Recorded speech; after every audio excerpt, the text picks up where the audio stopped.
Hello friends, so in today's video let's solve Leetcode daily challenge problem, which is reordered power of 2. So we are given an integer n and we reorder the digits in any order such that the leading digit is not 0, and we need to return true if we could do this so that the resulting number is a power of 2. Okay, so in this sample test cases it is not very clear, so let me go down to one note and explain you one test case. Let's see, let's say that n is given uh, let's say n is given as 61. Okay, so now I can reorder this string or reorder this number. I could reorder this number to 16, right? And 16 is a power of 2, correct? This is a 2 power 4 is 16. Okay, so this is one case. Let's say, let me think of one more case. It is 46. Okay, now I can reorder this. Reorder means I can order it anyway, right? But there should be no leading zeros. Okay, and now if I reorder this, it would be 64, and what it is, this is 2 power 6, correct? So I can reorder this both strings and I can get power of 2, correct? So now see, solving this problem could be done in lots of ways. So one technique is brute force. So we will see two approaches. One technique is brute force and another one is good solution, or I would say both of them are brute force only.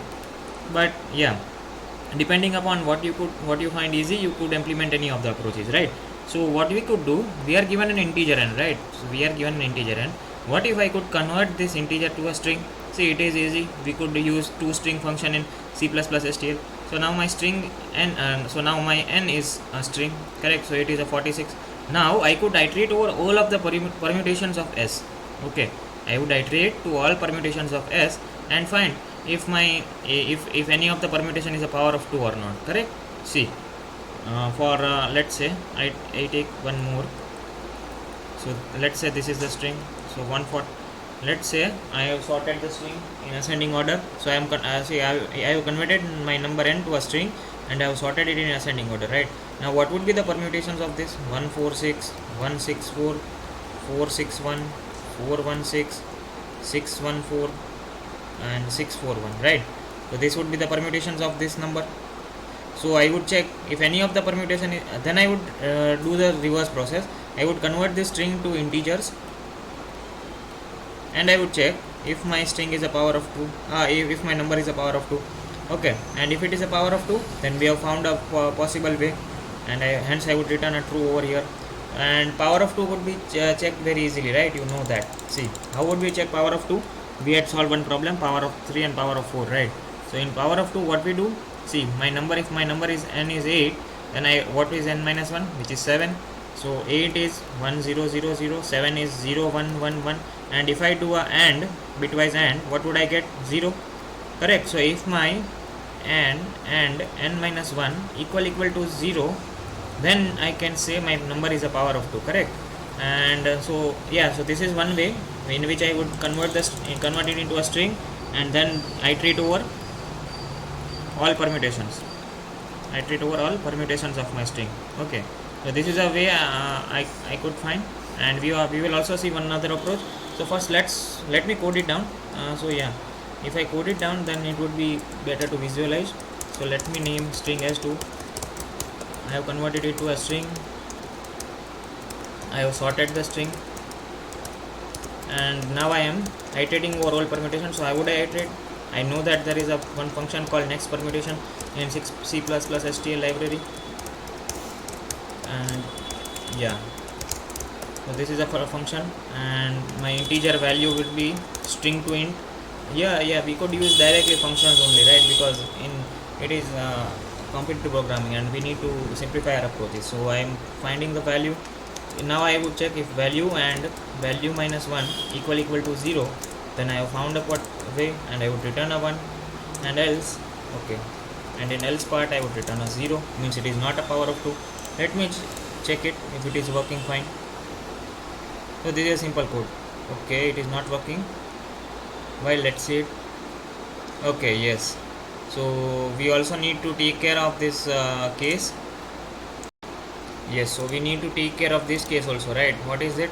See, my prefix string should not be 0. Okay, then only I would find out if see why is returning true. Let me show it to you. See, for second test case, my function is returning a true. Why? See, my second test case is 1 0, right? What would be its permutation? 0 1 and 1 0. Now when I convert this 0 1 to an integer, it would return me a 1, right? Why? Because in integer it would automatically remove the prefixes, and this is a power of true, so it is returning true. But actually it is not.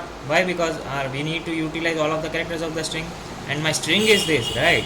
So that is the case, and I would explicitly check for that case over here only. If my s of 0 is not equal to 0, then only I would do all of this stuff, convert it to integer, and then check. Let's say it correct, working fine. Let me try to submit it. Okay, why we are getting a wrong answer? Output is false and expected is true. Okay, so my s of 0. Okay, let me print the value also, so that we could see why we are getting wrong answer. For 16 is the power of 2, correct?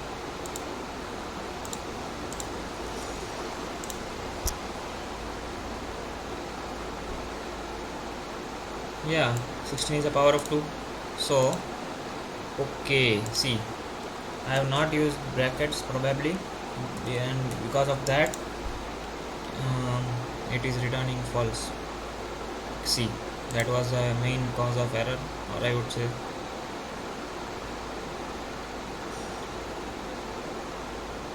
Yes, so we got the correct answer, and yeah, I also completed the streak. See, why I was getting wrong answer? Because I forgot to wrap the bitwise operation in my brackets. Okay, so this is the thing, and this is simple code in which we would iterate over all of the permutations. I hope you have got it. So now let's look at the second approach. What is it? See, we are given a number n, which is which would be less than or equal to 10 power 9. Okay, we know that. So now if you calculate 2 power 30 and 10 power 9, yeah, so we could say that we need to iterate only till 2 power 30. Okay, now one more thing you need to identify. In case of bitwise operations, we see that whenever a number is a power of 2, the number of set bits, okay, the number of set bits in its binary representation is always 1. Binary representation is always 1. Okay, so this is 1. I would say you could see that, right? You could definitely 2 power 2 is 4. 4's binary representation is 1 0 0. 8's is 1 0 0 0. 2 is 1 0 0 1 0, right? So you could easily figure it out that the number of set bits in binary representation of a power of 2 is always 1. So then what I could do, see, I need to definitely convert my input string to a input number to a string. So now my string would be 41, and then I would calculate the powers of 2 from for I equal to 0, I less than 30, and I plus plus. Okay, I would simultaneously calculate powers of 2. I would calculate it. How I would calculate it? 1 less than I. Why? Because I would shift I by shift 1 by I times, then it would give me all powers of 2, correct? And similarly I can get all the powers of 2, and then I would match, then I would convert this value to a value. I would convert this value into string, and I would also input string, and I would match it. If it is found, then we are good to go with, correct? So that is one another approach. Let me code it down quickly. So string s is to we need to convert definitely to a string. Yeah, and let's sort it. Sorting is actually required or not, let me think of it. Yeah, let's sort it. It would be great.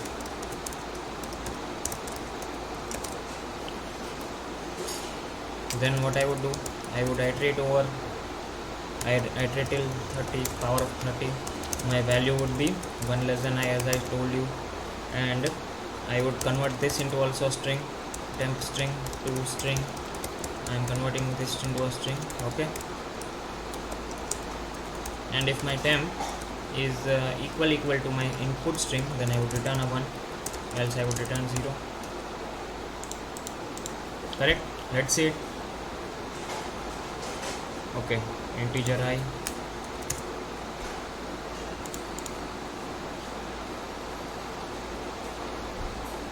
correct, getting correct answer. Let's see. Okay, for 46 we got wrong answer. Okay, got it. See, if we are sorting the input string, then we need to sort this temporary string also. Why? Because matching would work then only, right? So I would sort this string also.